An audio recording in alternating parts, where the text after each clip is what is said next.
இது உங்கள் நியூஸ் 5.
கோவை மாவட்டம் பீளமேடு PKT நகர் பாலகுரு கார்டன் அருகே அமைந்துள்ள அருள்மிகு ஸ்ரீ சக்தி மாரியம்மன் திருக்கோவில் 28ஆம் ஆண்டு விழா சிறப்பு யாக பூஜை நடைபெற்றது.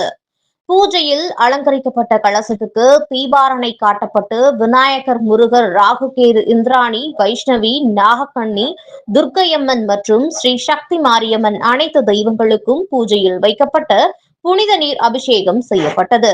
மேலும் உச்சி பூஜை, சக்தி மாரியம்மனுக்கு பூஜை முடிந்தவுடன் பக்தர்களுக்கு அபிஷேகங்கள் வழங்கப்பட்டன. மேலும் 500க்கும் மேற்பட்ட பக்த கோடிகளுக்கு அன்னதானம் வழங்கப்பட்டது. இந்நிகழ்ச்சியில் தலைவர் K. ஆறுமுகம், செயலாளர் G. சந்தான கோபால், உதவி செயலாளர் A. கணபதி, பொருளாளர் S. செந்தில்குமார், உதவி பொருளாளர் A.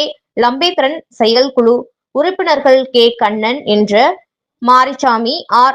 Sasikumar, P. Ravikumar, P. Jeevanandam, S. Parameswaran, Bharanidharan, Loganandan, முரளிராஜன். ஆண்டு விழாவில் 1000க்கும் மேற்பட்ட பொதுமக்கள் அனைவரும் கலந்து கொண்டனர்.